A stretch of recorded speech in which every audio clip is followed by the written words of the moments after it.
Okay friends, सो आज हम start करते हैं जीएसएम आर्किटेक्चर। तो बहुत सारे स्टूडेंट्स ने सवाल किया कि सर हमें जीएसएम आर्किटेक्चर के बारे में नहीं पता या बेसिक क्या है।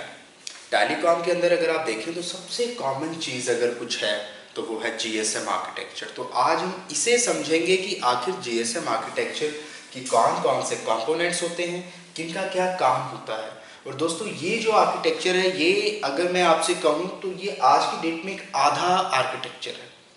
इसके बाद बहुत सारी चीज़ें ऐड ऑन हो चुकी हैं जो अभी हमने यहाँ नहीं बनाई, लेकिन उनसे पहले आपको ये समझना पड़ेगा क्योंकि वॉइस कॉलिंग के लिए यही नेटवर्क आज भी इस्तेमाल होता है। डेटा के लिए अलग हार्डवेयर हमारे पास अवेलेबल है जिसे हम इस्तेमाल करते हैं, लेकिन उसके बाद हम बात भी करेंगे। तो ये टेलीकॉम का आप ये समझ सकते हैं बेसिक है, पहला लेक्चर है जिसमें आप बिल्कुल बेसिक की आखिर जीएसएम क्या है। अगर आपको ये भी नहीं पता कि जीएसएम क्या है तो पहले मैं आपको बता दूं कि जीएसएम की फुल फॉर्म होती है global system for mobile communication, right. Global system for mobile. और अगर मैं जीएसएम की बात कर रहा हूं, अगर मैं जीएसएम आर्किटेक्चर की बात कर रहा हूं, तो ये चीज आपको याद रखनी है कि इसका मतलब मैं 2G आर्किटेक्चर की बात कर रहा हूं। जीएसएम का सिंपल सा मतलब है 2G। वो जीएसएम के इवोल्यूशन है जो आप देखते हैं आज की डेट में हिंदुस्तान के अंदर 4G आ चुका है। लेकिन अगर मैं 4G की बात करूंगा, अगर मैं उसके आर्किटेक्चर की बात करूंगा तो मैं उसे फिर LTE आर्किटेक्चर बोलूंगा, राइट। अगर मैं 3G की बात करूंगा तो मैं उसे फिर UMTS आर्किटेक्चर बोलूंगा, राइट। इसका मतलब कि अगर मैं जीएसएम आर्किटेक्चर बोल रहा हूं तो इसका मतलब मैं 2G को स्टडी कर रहा हूं। 2G के बाद फिर हम 3G आर्किटेक्चर देखेंगे, उसमें क्या नया हार्डवेयर ऐड हुआ। फिर हम LTE आर्किटेक्चर पे आएंगे कि उसमें क्या नया हार्डवेयर ऐड हुआ, राइट। तो ये सारी चीजें एक स्टेप वाइज स्टेप चलेगी। तो जीएसएम का मतलब हो गया ग्लोबल सिस्टम फॉर मोबाइल, जो आपका सेकंड जनरेशन है। इस आर्किटेक्चर के अंदर कुछ कॉमन चीजें हैं हमारे पास, जैसे कि आप देख सकते हैं MS is my mobile station, BTS is my base transceiver station, right, base transceiver station. BSC is my base station controller. MSC is my mobile switching centre. GMSC is my gateway mobile switching center. HLR is my home location register.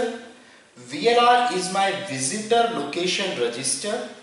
Authentication center is my AUC is my authentication center. And EIR is my equipment identity register. तो ये GSM architecture की वो components हैं जो involve है पूरे communication, right. शुरुआत करते हैं MS से। MS क्या है? आपका मोबाइल फोन। आप आज की डेट में जो भी मोबाइल फोन इस्तेमाल करते हैं, अगर वो GSM को सपोर्ट करता है तो उस मोबाइल फोन के अंदर दो चीजें होंगी। एक होगा आपका इक्विपमेंट और दूसरा होगा आपका क्या? SIM card. इन दोनों चीजों को मिलाकर, इक्विपमेंट और सिम कार्ड को मिलाकर बनता है मोबाइल स्टेशन। आप खाली अपने हैंडसेट को मोबाइल स्टेशन नहीं बोल सकते जब तक कि उसमें सिम कार्ड ना पड़ा हुआ हो और जबकि उसमें एक वैलिड सिम कार्ड ना पड़ा हुआ हो जो कि काम कर रहा है, नेटवर्क के साथ कम्युनिकेट कर रहा है, राइट। तो इन दोनों के कम्युनिकेशन को, आपके हैंडसेट इक्विपमेंट को और आपके सिम कार्ड को, सिम कार्ड क्या होता है? Subscriber identity module.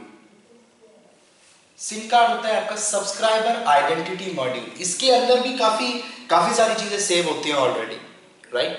अगर आप सिम कार्ड के अंदर भी देखें तो इसमें आपका IMSI नंबर होता है, आपके ऑथेंटिकेशन की सेव होते हैं, KI KC, राइट।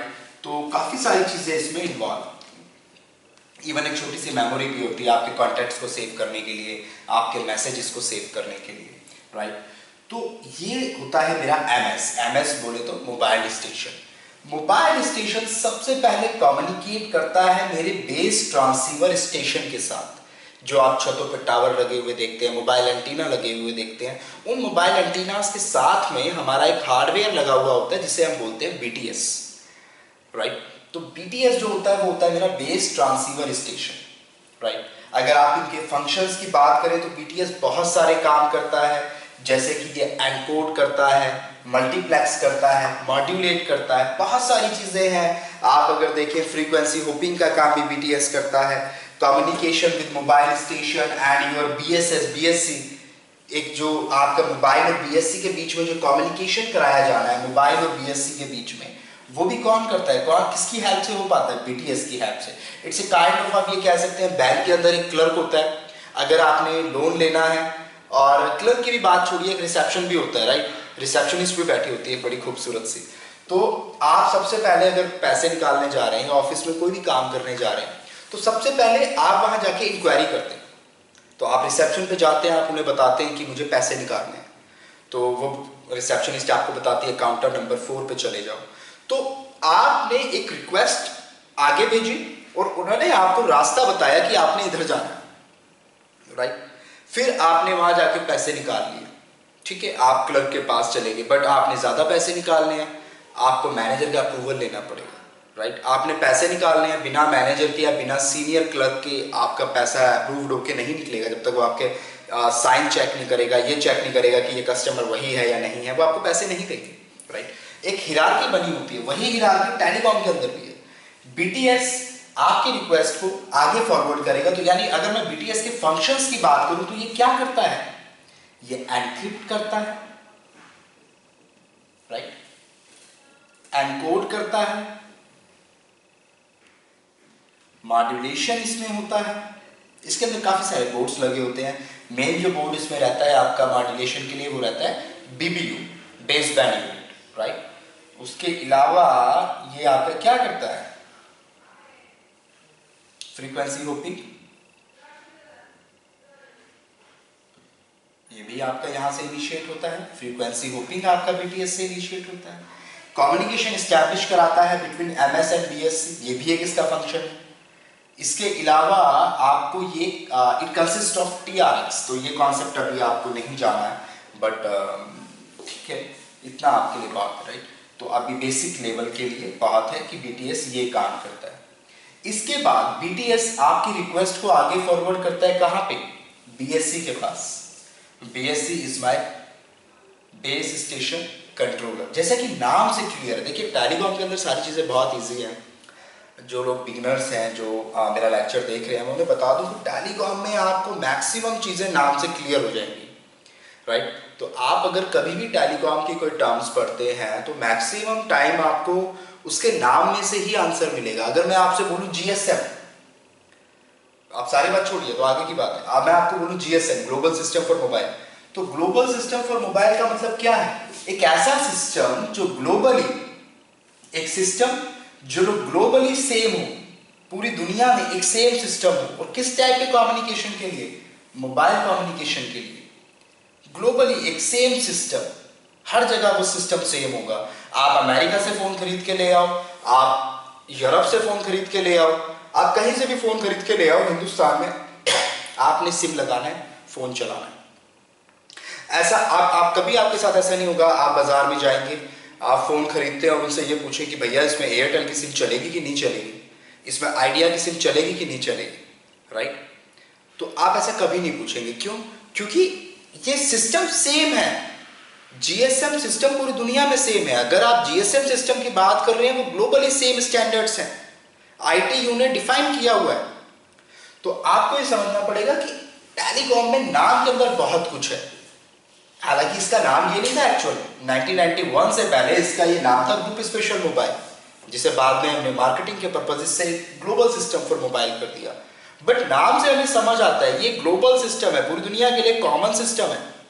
इससे पहले जो सिस्टम चलते थे, अमेरिका में AMPS चलता था, यूरोप में टैक्स सिस्टम चलता था, NMT सिस्टम चलता था, वो सारे सिस्टम की प्रॉब्लम ही ये थी कि वो सिर्फ अपने नेटवर्क में काम करते थे, दूसरे नेटवर्क के साथ बात नहीं कर सकते थे। AMPS वाला सिस्टम NMT के साथ इजीली बात नहीं कर सकता।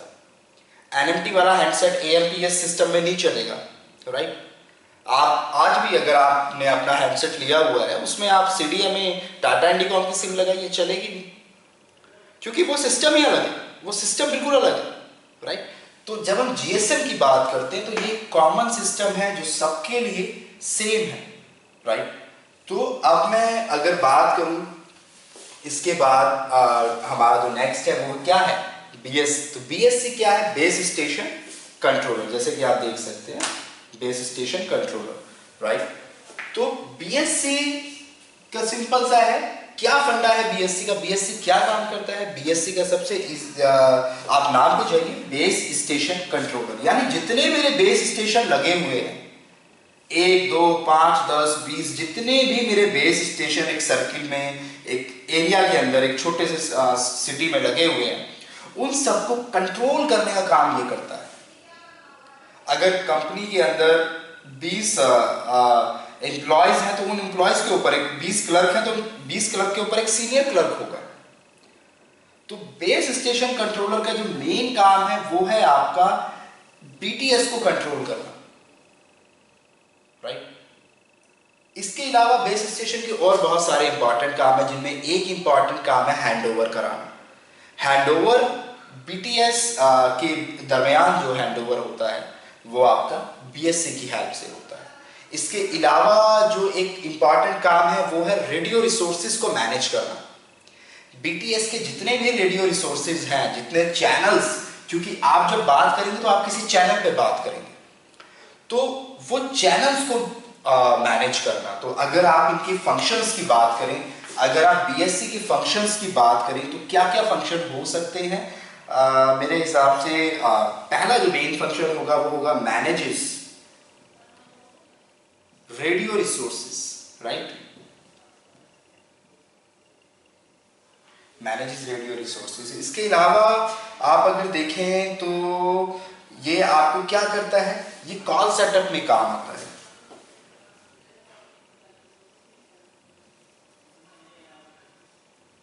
राइट। कॉल सेटअप में काम आता है, हैंडओवर में काम आता है। तो कह सकते हैं आप कि it helps in handover, right. Handover में ये काम आता है। तो बीएससी के बहुत सारे फंक्शंस हैं जो आप कह सकते हैं कि जो बीएससी परफॉर्म करता है। इवन ये पावर कंट्रोल में भी काम आता है, रेडियो पावर कंट्रोल में, राइट। तो ये वो फंक्शंस हैं जो एक बीएससी परफॉर्म करता है, राइट। बीएससी के बाद, बेस स्टेशन कंट्रोलर के बाद, आपका जो सिग्नल है वो फॉरवर्ड किया जाता है मोबाइल स्विचिंग सेंटर को। ये एक आप ये समझ सकते हैं कि मोबाइल स्विचिंग सेंटर यहाँ पे है, मोबाइल स्विचिंग सेंटर आप देख सकते हैं, मोबाइल स्विचिंग सेंटर ये कुछ इस तरीके का है।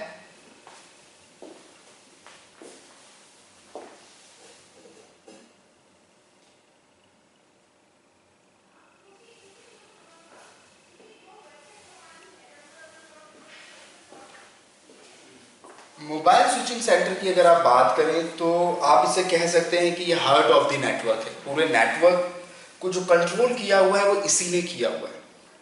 आपकी कॉल अगर एमएससी तक नहीं जाती है, अगर इसने कोई कॉल इनिशिएट करी, इसे किसी बंदे को कॉल करना है, अगर वो कॉल या वो रिक्वेस्ट एमएससी तक नहीं पहुंचती तो वो कॉल कभी नहीं लग सकती।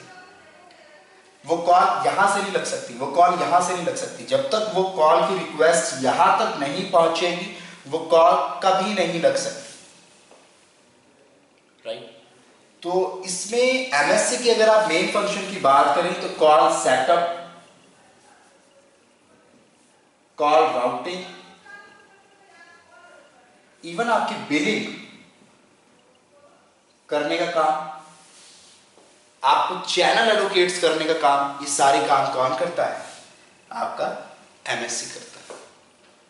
जितने भी आप किसी को अगर कॉल करते हैं मोबाइल फोन से, दूसरे मोबाइल फोन पे आप नंबर डायल करते हैं, तो जब तक आपकी कॉल एमएससी तक नहीं जाएगी आपकी कॉल नहीं लग सकती, राइट।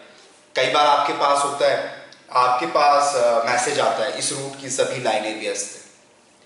वो जो केस है वो मैसेज आपका एमएससी से इनिशिएट होता है। एमएससी बताता है कि मेरे पास चैनल फ्री नहीं है। वो मैसेज बीएससी से भी इनिशिएट हो सकता है, क्योंकि उस केस में अगर बीएससी को इंफॉर्मेशन है कि मेरे सारे चैनल्स बिजी हो चुके हैं तो बीएससी से भी आपको रिवर्ट बैक आ सकता है, राइट।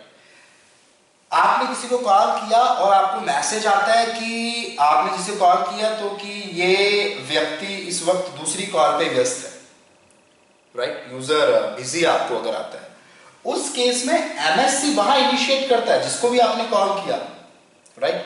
सपोज ये एमएससी किसी और बीएससी से भी जुड़ा हुआ है, ये बीएससी किसी दूसरे बीटीएस से जुड़ा हुआ है और इस बीटीएस से वो बंदा जुड़ा हुआ है जिसे आप कॉल कर रहे हैं फॉर एग्जाम्पल। अब ये बंदा बिजी है, किसी और के साथ बात कर रहा है किसी से, उस केस में क्या होगा, उस केस में ये एमएससी जब यहां तक जाएगा तो एमएससी को रिप्लाई आएगा कि ये यूजर बिजी है, तो एमएससी आपको जो डिफॉल्ट में मैसेज भेजेगा वो डिफॉल्ट मैसेज भेजेगा यूजर इज बिजी, राइट। तो वो आपको एमएससी से ही मिलता है। आप कॉलर ट्यून लगाते हैं, नए नए गाने लगाते हैं, वो भी एमएससी के अंदर ही हमारे पास एक अलग से होता है जिसमें यूजर्स की कॉलर ट्यून्स हम सेट कर सकते हैं। वहाँ एक मेमोरी होती है, स्टोरेज हमारे पास होती है और आपको वो सुनाई देती है। दूसरे यूजर ने अगर वो कॉलर ट्यून सेट किया तो वो आपको सुनाई देगी, आपको फिर बेल सुनाई नहीं देगी, आपको वो गाना सुनाई देगा जिसने सेट किया हुआ, राइट। तो एमएससी के बहुत सारे फीचर्स हैं, रजिस्ट्रेशन में काम आता है, आपके लोकेशन को अपडेट करने में काम आता है। मैं दिल्ली में हूँ, अब मैं दिल्ली से थोड़ी देर बाद हैदराबाद चला गया, हैदराबाद जाके मेरे को किसी ने दिल्ली से कॉल किया, मेरे फ्रेंड ने, तो मेरे मोबाइल को कैसे पता कि ये बंदा, या उस बंदे को, उसके मोबाइल फोन को कैसे पता कि ये बंदा हैदराबाद में है। कॉल मेरे पास हैदराबाद ही क्यों आता है? मैं जयपुर चला जाऊं तो कॉल मेरे पास जयपुर में ही क्यों आता है? मेरी जो रिंग बजती है, जो मेरे फोन पे नंबर आता है, आखिर मुझे कैसे पता चलता है कि मैं जयपुर पहुंच गया? ऐसा क्या है? नेटवर्क के अंदर लोकेशन अपडेट होता है आपका, कॉन्टिन्यूस लोकेशन अपडेट होता है आपका कि आप 15 मिनट पहले कहाँ थे, प्रेजेंट में कहाँ पे हैं, 2 घंटे पहले कहाँ थे, कल रात को कहाँ थे, पूरा हमारे पास डेटा होता है। वो लोग डेटा जो अपडेट करता है वो भी एमएससी के थ्रू होता है। एमएससी 4 कंपोनेंट्स हैं, इनके अलग अलग फंक्शनिंग है और इन्हीं के थ्रू हम लोग अपडेट करते हैं। जैसे एचएलआर जो है मेरा, ये मेरी लोकेशन अपडेट करता है, एचएलआर और वीएलआर, राइट, इनमें मेरा लोकेशन अपडेट होता है, राइट। तो अब हम बात करते हैं, पहले इनके कंपोनेंट्स की बात कर लेते हैं। एक चीज़ मैं आपको क्लियर कर दूं कि जनरली जितनी किताबें हैं उनमें दिखाया गया है इस तरीके से 4 कंपोनेंट्स दिखाए जाते हैं, इस तरीके से 4 कंपोनेंट आपके दिखाए जाते हैं, राइट, कि ये होते हैं। बट मैं आपको बता दूं कि जो वीएलआर है हमारा, जो हमारा वीएलआर है, ये आप जनरली कई जगह नोटिस भी करेंगे, ये इस तरीके से लिखा होता है, MSC/VLR। इसका मतलब ये है कि ये हार्डवेयर अलग से नहीं है, ये एमएससी में इनबिल्ट हो चुका है। पहले अलग होता था, बहुत पहले, अब ये एमएससी में इनबिल्ट आता है। आप अगर AUC की बात करें तो ये HLR में इनबिल्ट आता है। ये एक ही हार्डवेयर के अंदर दोनों चीजें होती हैं, इनकी फंक्शनिंग अलग है, इसीलिए हम इन्हें अलग अलग समझाने के लिए इन्हें अलग अलग रिप्रेजेंट कर डिस्कस करते हैं, राइट। EIR ये एक अलग हार्डवेयर है, आप चाहे तो नेटवर्क में डिप्लॉय कर सकते हैं, चाहे तो दूसरे सर्किल से भी आप ले सकते हैं। एक दूसरे सर्किल में आपने लगा दिया, वहीं से आपका हैंडल हो जाता है। ज़रूरी नहीं है कि हर नेटवर्क में आप हर जगह लगाओ, राइट, क्योंकि इसमें जो आपका IMEI नंबर होता है वो जनरली सेव होता है, राइट। डिस्कस करते हैं। तो सबसे पहले हम आते हैं एचएलआर के ऊपर हम आते हैं कि एचएलआर की क्या क्या खासियतें हैं, एचएलआर के अंदर वो क्या क्या चीज़ें हैं जो सेव होती हैं, राइट। तो हम एचएलआर को अगर डिस्कस करें कि एचएलआर में क्या क्या है, तो मैं आपको बता दूं कि एचएलआर के अंदर जो इम्पॉर्टेंट चीज़ें हैं वो है IMSI नंबर, जो एचएलआर में अपडेट होता है, सेव होता है। इसके अलावा MSISDN नंबर, ये आपका मोबाइल नंबर है। जो मोबाइल नंबर आपका होता है 9818200400, वो मोबाइल नंबर को ही MSISDN बोलते हैं टेक्निकली, टेलीकॉम की लैंग्वेज, राइट। वो MSISDN होता है, ठीक है। इसके अलावा इसमें सेव होता है आपका सप्लीमेंट्री सर्विसेज। आपने अगर कोई सर्विसेज दी हुई, हालांकि ये बाय डिफॉल्ट मिलती है आज की डेट में, कॉल वेटिंग, कॉल बैरिंग, इस तरीके की सर्विस आपको फ्री मिलती हैं। तो आप को ये ज़रूरी नहीं है कि ये हम मतलब अलग से आपका वो करें। बाय डिफॉल्ट हम सबको देख के चलते हैं, कॉल वेटिंग, कॉल बैरिंग आपकी ऑटोमेटिक अपडेट होती है, राइट। इवन एक और कुछ फंक्शंस है हमारे पास, जैसे कॉल इन लाइन है, कॉन्फ्रेंस कॉल के फीचर्स, सब सप्लीमेंट्री सर्विसेज हैं जो हम लोग पहले से ही सबको देते हैं, राइट। तो वो HLR में अपडेट होती है कि आपने कौन कौन सी सप्लीमेंट्री सर्विस ली हुई है, कोई एक्स्ट्रा ली है तो वो अपडेट रहेगी कि इस कस्टमर ने ये सर्विस ली हुई है, राइट। इसके बाद सब्सक्राइबर का स्टेटस क्या है, वो रजिस्टर्ड है या अनरजिस्टर्ड है, ये भी यहाँ पर HLR के अंदर सेव रहेगा, राइट। HLR के बारे में मैं बता दूं कि HLR होम लोकेशन रजिस्टर ये एक परमानेंट किस्म की मेमोरी है जहां पे आपका डेटा परमानेंटली सेव रहता है। आपका नाम क्या है, आपका एड्रेस क्या है, आप जब सिम कार्ड खरीदते हो तो आप अपनी आईडी प्रूफ देते हो, उसके बेस पे वो डिटेल्स जो है वो HLR में परमानेंटली सेव रहती है जब तक आप उसके कस्टमर रहोगे, राइट। तो आपकी वो डिटेल्स परमानेंटली सेव रहेंगी, ठीक है। सब्सक्राइबर का स्टेटस क्या है, वो रजिस्टर्ड है, अनरजिस्टर्ड हो चुका है, ये भी HLR को मालूम रहेगा। अगर कोई कस्टमर का नंबर बंद हो गया है तो वो इसको पता रहेगा, वो अनरजिस्टर्ड में सेव रहेगा। सारी डिटेल्स मेरे पास होंगी, मेरे पुराने कस्टमर्स की, मेरे नए कस्टमर की, सब कुछ मेरे पास होगा। इसके अलावा HLR का जो एक मेन फंक्शन है वो है ऑथेंटिकेशन की। ऑथेंटिकेशन के बिना मुझे कैसे पता चलेगा कि ये वही कस्टमर है जो मेरा कस्टमर है। सपोज कोई ऑफिस में जाके बोले कि मैं भूपिंदर हूँ और मुझे फलाने बंदे से मिलना है, और वो बंदे ने कभी मुझे नहीं देखा, तो हो सकता है वो उसको एंट्री दे दे। तो मैं क्या करूँगा, अपना आईडी प्रूफ दिखाऊंगा, या वो मुझसे बोलेंगे आप अपना आईडी दिखाइए, राइट। तभी ये साबित होगा कि मैं भूपिंदर। तो वो एक ऑथेंटिकेशन का तरीका है। ऐसे ही हर बार जब भी मेरा कस्टमर कॉल करेगा तो पहले MSC ये चेक करेगा कि क्या ये मेरा ऑथेंटिक कस्टमर है, राइट।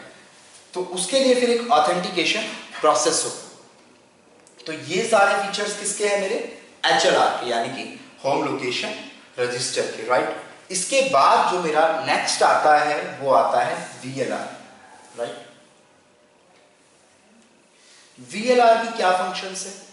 VLR के अंदर 3-4 मेन फंक्शंस आपके आते हैं। देखिए HLR और VLR, आपको मैंने बोला कि नाम में सब कुछ है। HLR का है होम लोकेशन रजिस्टर। इसका साफ साफ मतलब है कि जो भी कस्टमर मेरे होम एरिया का है, अब आप अगर कहें कि मैं जलंधर की सिम दिल्ली से खरीद लूं, आपको नहीं मिलेगी। आपको पंजाब की सिम दिल्ली से नहीं मिलेगी, राइट। आप अगर पंजाब में कोई सिम खरीदते हैं तो वो पंजाब सर्किल की आपको मिलेगी। आप अगर दिल्ली में आएंगे तो आपकी रोमिंग लगती है, राइट। आप दिल्ली में सिम खरीद रहे हैं, आप दिल्ली में पंजाब की सिम नहीं खरीद सकते, क्योंकि दिल्ली में अगर आपने सिम खरीदी है तो दिल्ली जो होगा वो आपका होम लोकेशन होगा। आपका नाम, आपकी आईडी वो दिल्ली का सर्किल जिस भी MSC से कनेक्ट है वहां HLR में सेव होगा, क्योंकि आप दिल्ली के कस्टमर हो तो आपकी होम लोकेशन क्या होगी, दिल्ली होगी। जो बंदा पंजाब का है, उसने पंजाब से सिम खरीदी है, उसकी होम लोकेशन क्या है, उसकी होम लोकेशन पंजाब है। वो अगर दिल्ली में आएगा तो वो विजिटर कहलाएगा, मैं अगर पंजाब में जाऊंगा तो मैं विजिटर कहलाऊंगा। समझ आ रही है आपको बात? इसका मतलब ये हुआ कि होम लोकेशन में उन कस्टमर का डेटा सेव होता है जो वहीं के होते हैं, जिन्होंने सिम वहीं से परचेज की होती है। और विजिटर लोकेशन रजिस्टर में उन कस्टमर्स का डेटा सेव होता है जो वहां के नहीं है, वहां आए हैं टेम्पररी। मैं 10 दिन के लिए पंजाब घूमने चला गया, तो पंजाब में जाके ऐसा तो नहीं है ना कि मेरा फोन नहीं चलता या मेरे को नेटवर्क नहीं मिलते, राइट। कैसे मिलते हैं नेटवर्क? मेरा डेटा वहां के VLR में सेव हो जाता है, राइट। दिल्ली का HLR बताता है भाई मेरा कस्टमर है ये, आप उसको वहां पे सर्विस दो, ये घूमने गया हुआ है, राइट। तो वो क्या होगा, वो डेटा वहां के VLR में सेव हो जाएगा। अब उनको पता चल गया, हाँ जी मैं इसको जानता हूँ, ये बंदा दिल्ली से आया है, इसकी मेरे पास इंफॉर्मेशन आ गई है कि ये वहां का ऑथेंटिक कस्टमर है और इसको यहाँ पे सर्विस देनी है, तो उसको हम सर्विस देते हैं, राइट। तो ये मेन फंक्शन, जो मेन डिफरेंस है होम लोकेशन और विजिटर लोकेशन में, वो यही है कि आपके होम लोकेशन में सपोज अगर 5 लाख कस्टमर हैं दिल्ली में एयरटेल के, तो वो 5 लाख कस्टमर का डेटा सेव होगा HLR में। और अगर पंजाब से, हरियाणा से, हिमाचल से अगर 20,000 कस्टमर दिल्ली में इस टाइम एयरटेल का नेटवर्क यूज कर रहे हैं, वो वहां के एयरटेल के कस्टमर हैं या किसी दूसरे ऑपरेटर के हैं जिनका टाई अप हो रखा है यहाँ पे, तो उस केस में उन 20,000 कस्टमर का डेटा दिल्ली के अंदर, क्योंकि वो दिल्ली के नेटवर्क में है इस टाइम, उन 20,000 कस्टमर जो कि विजिटर हैं उनका डेटा सेव होगा VLR, बात समझ आ रही है आपको? तो VLR के अगर आप फंक्शंस की बात करें कि क्या क्या फंक्शन इसके होते हैं, तो इसमें देखिए VLR एक बड़ा इंपॉर्टेंट काम करता है, जो करता है TMSI एलोकेट करने का, टेम्पररी मोबाइल सब्सक्राइबर आइडेंटिटी, ये VLR एलोकेट करता है, राइट? तो ये क्या होता है ये हम बाद में डिस्कस करेंगे। इसके अलावा VLR जो आपका करता है वो करता है लोकेशन एरिया आइडेंटिफिकेशन। आप कह सकते हैं कि लोकेशन एरिया आपकी क्या है, आपकी करंट लोकेशन, या फिर आप कह सकते हैं करंट लोकेशन। तो आपकी करंट लोकेशन क्या है वो VLR में सेव रहती है, राइट? होम सब्सक्राइबर की, मेरे होम सब्सक्राइबर में जितने यूजर है उनकी भी लोकेशन VLR में सेव है और HLR में सेव है, और VLR में उनकी भी सेव है जो बाहर से आए, तो दोनों की सेव, करंट लोकेशन सबकी सेव करता है VLR, ये आपको क्लियर है, राइट? इसके अलावा VLR में जो आपका होता है, और ये एक और काम करता है आपको, ये प्रोवाइड कराता है आपको MSRN number, mobile subscriber roaming number. तो ये भी ये आपको प्रोवाइड कराता है, मोबाइल सब्सक्राइबर रोमिंग नंबर हुआ, इवन ये आपका IMSI अटैच है या डिटैच है, ये भी आपको बताता है कि आपका IMSI अटैच है, IMSI अटैच है या डिटैच है, ये भी इसी में सेव रहता है आपका। तो ये इसके फीचर्स है, राइट? तो अब ये IMSI क्या है, TIMSI क्या है, हम बाद में पढ़ेंगे, क्योंकि IMSI आपका सिम के अंदर बाय डिफॉल्ट सेव होता है और उसके बेस पे TIMSI आपको प्रोवाइड किया जाता है जस्ट फॉर सिक्योरिटी, राइट? तो इसको हम बाद में डिस्कस कर लेंगे, नॉट एन इशू। इसके बाद जो नेक्स्ट टॉपिक है मेरा, जो नेक्स्ट कंपोनेंट है वो है मेरा ऑथेंटिकेशन सेंटर। तो ऑथेंटिकेशन सेंटर मेरा क्या है, कहाँ पे लिखें, यहाँ लिखें ऑथेंटिकेशन सेंटर। इसके क्या फीचर्स, इसके क्या फंक्शंस हैं ऑथेंटिकेशन सेंटर के?